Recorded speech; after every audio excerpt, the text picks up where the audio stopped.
Hey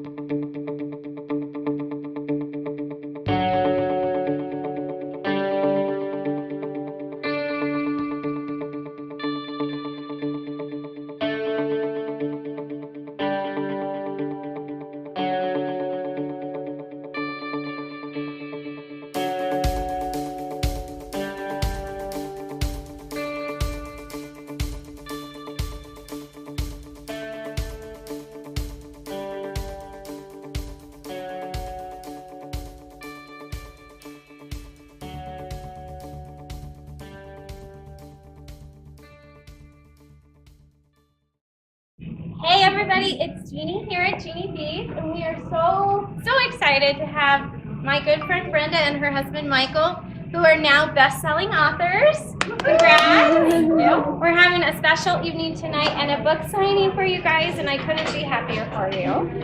So I know you have some special friends here together, that you've brought together, and I just want to give you a couple minutes to share a little bit about the book and the journey, or whatever you want to share. Awesome. Yeah. Thank you, Jeannie. Absolutely. Thanks for having us. Absolutely. So, thank you, everybody, for coming out and supporting us in the book signing. And, of course, the book is called Life's Real Currency, Build Your Business on Relationships, A Foundation for Success. And I'm going to let Mike share a little bit about the book and our journey. And then we're going to have a cool interview by our really good friend here, Christina. And she's going to do a YouTube video. So Awesome. with that, Really, the book is about building relationships with your customers. A lot of times I think businesses tend to look for new customers. That's where they try to find their businesses in new customers. And we've all heard that new customers are the lifeblood of your business. But what we want to do is teach businesses that it's by building those relationships with the current customers, and those current customers will bring you more customers. So if you can look at it that way, you can build your business through referrals. so true. Yep. And that's the foundation of the book, and it's about building the best you and serving others. And when you do that, you can have a thriving business. So I guess with that, we'll turn it over to Christina. Yes, wonderful. All right, so this is Christina Whiteley, realtor with Fabulous Homes of Colorado, powered by Keller Williams Partners, and I'm so honored to have been invited here to film you guys. I loved the book. I did read it in one sitting. I couldn't put it down, and I've invited everybody I know, and I said, these two are such an inspiration. The book is incredible. So I've got my cheat sheet here because I made tons of notes. So what is your guys' background? So I'm a 27-year Air Force veteran in it. cyber IT, but I've also been an entrepreneur at heart since I was 12 years old. I've had different businesses, Avon, Tupperware, different things. So I've always been an entrepreneur, and I'm super excited now that we get to do that, or at least I currently get to do that full time. Yeah. And my career has been law enforcement, 40 plus years. Wow. Currently a criminal investigator with the state of Colorado. Okay. And so what I've done is I've used the skills I've learned to be able to follow clues to success. Incredible. Well, thank you both for your service, and it's just amazing. So what was your guys' inspiration for this book? So he looks at me like, Yeah. So the inspiration for the book is Mike. We went to a Tony Robbins seminar, and there was a gentleman there named Jerry Robert who teaches a seminar called Publish a Book and Grow Rich. Okay. And he offered a deal that weekend, a discount, and then he said, and oh, by the way, you can take somebody for free. Mm-hmm. And Mike had always said, I think I have a book in me. So it was like, well, why not? Why not go to it? And it took us a couple of days of the seminar saying, oh, I don't know. And then about 2 days into the seminar, it was like, wait a minute.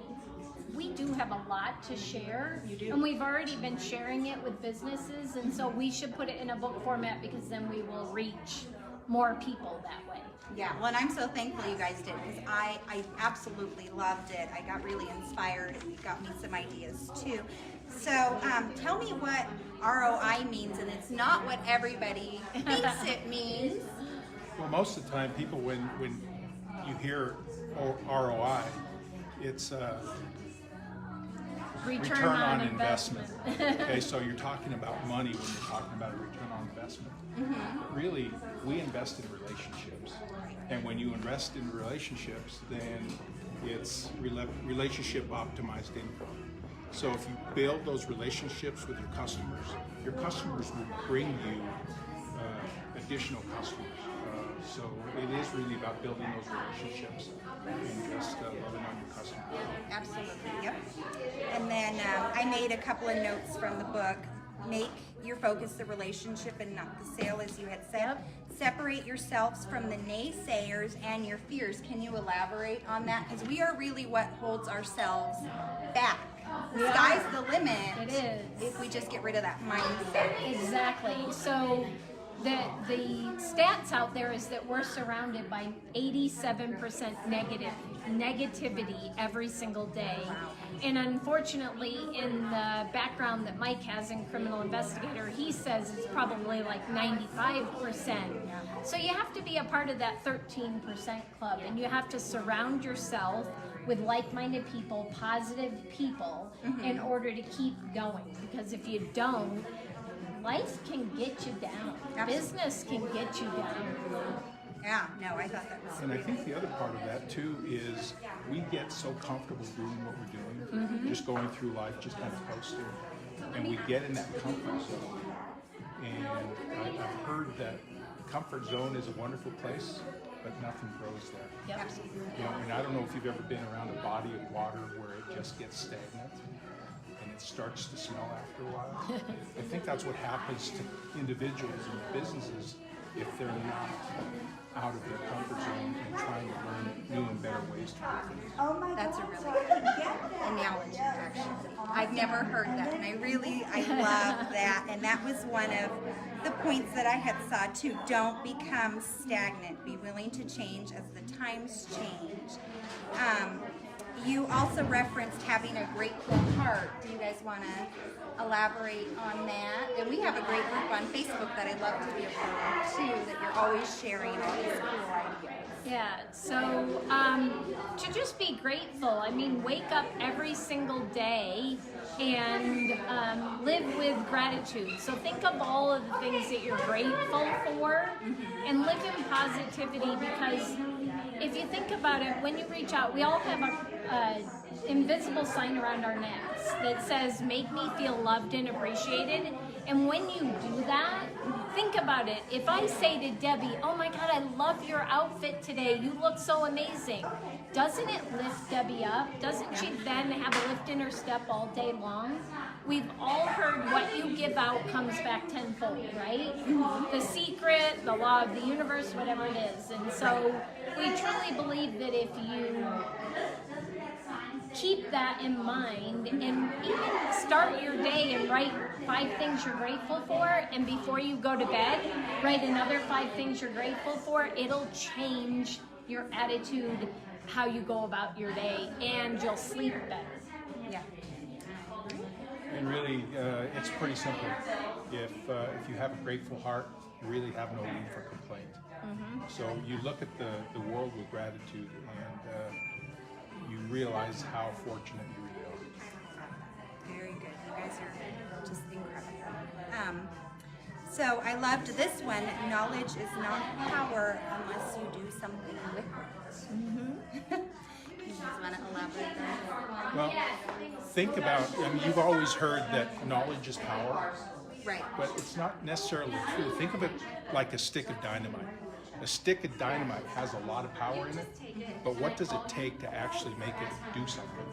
It takes action. It takes somebody to light a match and light the fuse, and that's when the power is released.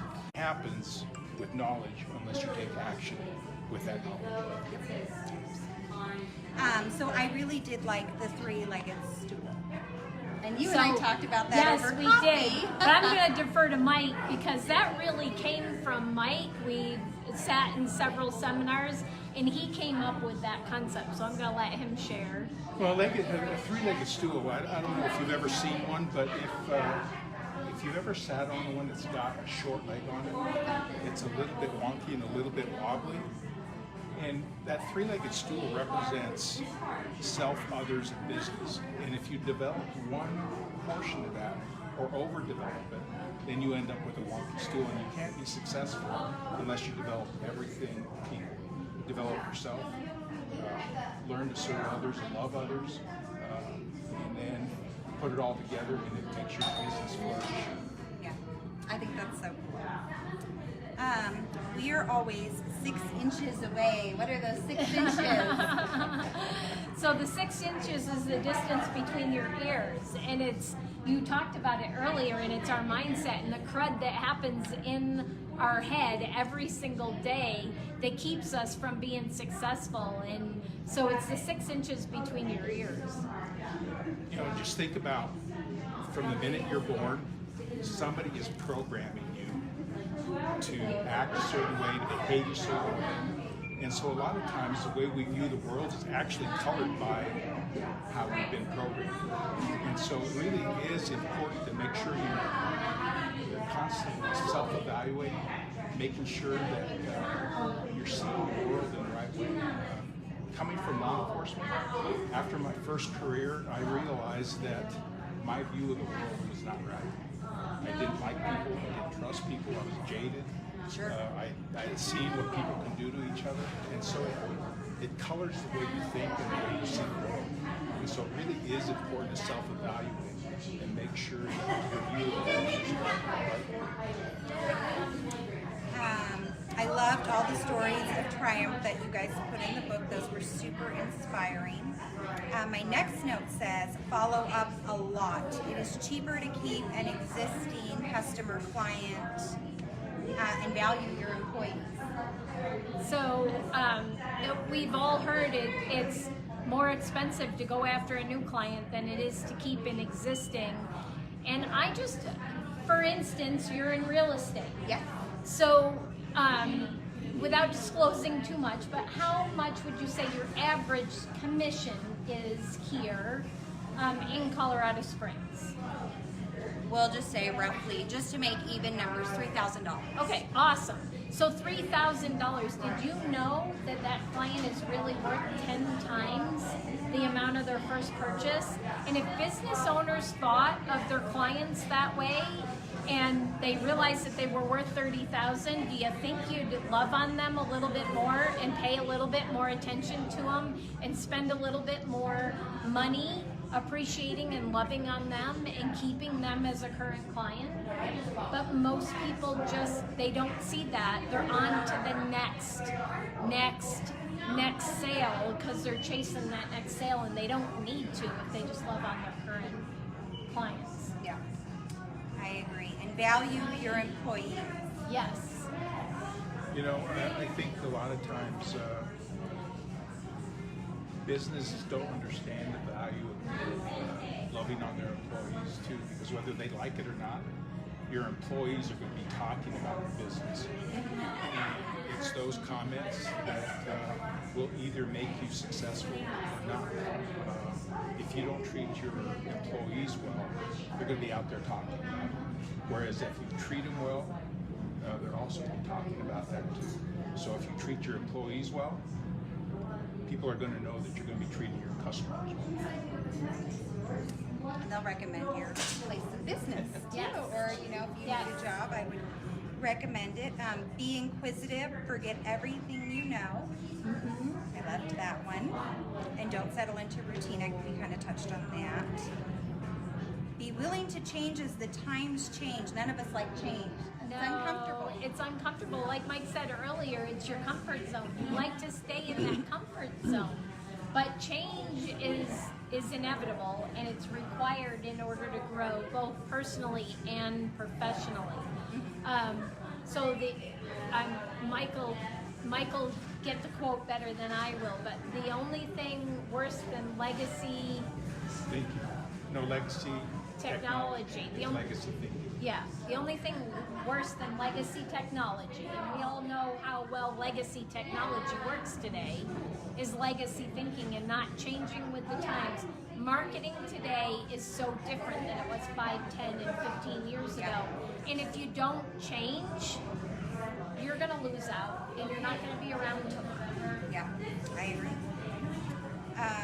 Consumers are doing more research, comparing, and shopping with smartphones because they were burned by past marketing.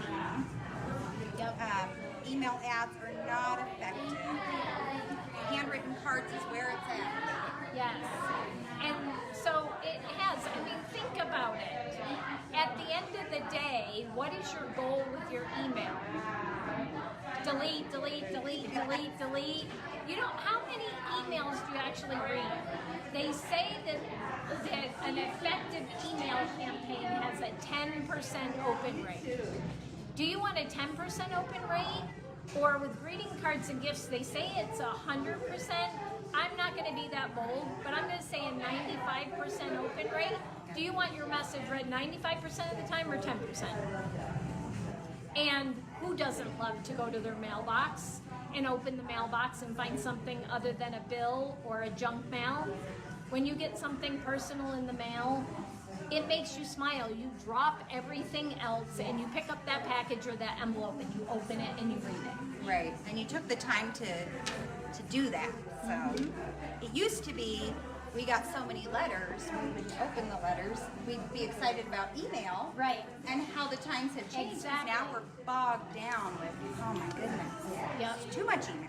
Yep. So I thought that was cool. 80% of your business comes from 20% of your customers. Can you guys elaborate on that one? Well, again, you know, it's about making sure that you treat your customers right. Right. When you appreciate the customers and let them know that you appreciate them, they're definitely going to bring you more customers, and they will stay with you longer. An established customer will spend more money with you as long as they feel like they're not being ignored. And they feel appreciated. Yeah, it's perceived indifference. 68% of people will leave a business because of perceived indifference, and that's because they haven't heard from you. They don't know that you care about them. It doesn't mean you don't. We all care about our customers, but if they haven't heard from you and it goes months and months and months without hearing from you, they think that they're just a number, they're just money in your bank account. Right. And nobody likes to feel that way. Nobody likes to feel like they're sold to. They want to be loved and appreciated. Yep. Absolutely. Well, did I miss anything? Anything you'd like to elaborate on or share with us before we Well, step? the only other thing I would like to share is we do have with us today the charity that we support in the back of the book. So in the back of Life's Real Currency, we highlight a charity that we think very strongly about. It's right here. It's called Angels of America's Fallen. And Shelley is here representing Angels of America's Fallen. Her and her husband are the founders of that organization, and we're extremely blessed. We chose Angels of America's Fallen for two reasons. One, they support children, and we love that they support the children. And they support the children from the age of the loss. So when they lose their parent, all the way up till age 18. So when they commit to the child, so many organizations, it's a commitment for a year or two, and then they've got to be reevaluated and decide if they're going to get to stay in the program. But with Angels of America's Fallen, they take them all the way through to the age of 18 and support them in leadership activities, sporting, whatever it might be, to have that role model, that leadership role model, parent or you can explain it much better. So what we do after my husband did 22 years of service, we started Angels of America's Fallen because we saw there was a gap. We serve children of fallen police officers, firemen, EMS, and military. So those volunteer services that take care of us. And through no choice of the child, they are without mom or dad. 98% of the children in our program they live with their mom, they lost their dad. And so what we do, she's exactly right, average age is 7 in our program and nationwide, so it comes out to be about the same at the time of the loss. And we come alongside them in their communities. We follow the children wherever they go. We run this out of Colorado Springs, out of our home, but we basically just go to where the children are. And we fund activities that keep them active and keep them engaged with mentors, leaders, instructors in their community with passions that child wants to pursue. We grow with them, we change as they develop and as they mature, because they also accept the loss at different phases in their life in different ways as well. So we want to be that constant, that encourager organization that's keeping them active, keeping them engaged, and finding their own passions and pursuing what makes them outside of the loss. And that's why it's so important for this and the support coming from the book, because we make that long-term commitment, and we could not do that without generous people like this finding us. And so we're very grateful for that support. What's your next event, Shelley? The next big event that we do is our Angel Gala at the Broadmoor. It's put on actually by one of the widows in our program, and the children perform at that event. So it's a wonderful time if people can come out to that, and it's our annual fundraiser. Awesome. And that's in February, February right? the 16th. It's on our website at aoafallen.org, and that's for Angels of America's Fallen. All the information's on there. There's wonderful, terrific testimonial stories of children that are in our program that's impacted on a daily basis with the funding that comes from things like this. So thank you. We're very, very grateful.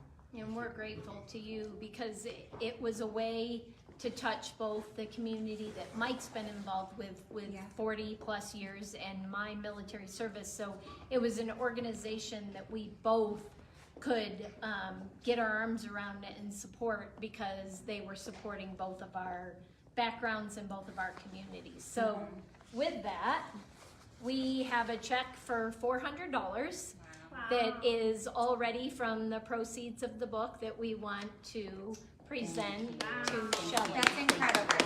Great. Yep. Thank you. So if you want to support Angels of America's Fallen, and if you would love to support your business and grow your business, buy a copy of our book and we will donate part of the proceeds to Angels of America's Fallen. And even if you don't buy a book, just make sure that you do support Angels of America's Fallen, because it is a really awesome organization that really supports the people and the children that really need support at a very critical time in their life. So anything you could do to help them out would be greatly appreciated by us. Yep. Thank you. Thank you guys Thank so you. much for Thank letting us you. crash your book signing. We've got a line of people waiting to sign, so we're gonna Yes. sign off for now. Make it a fabulous night, everyone. Thanks, everyone.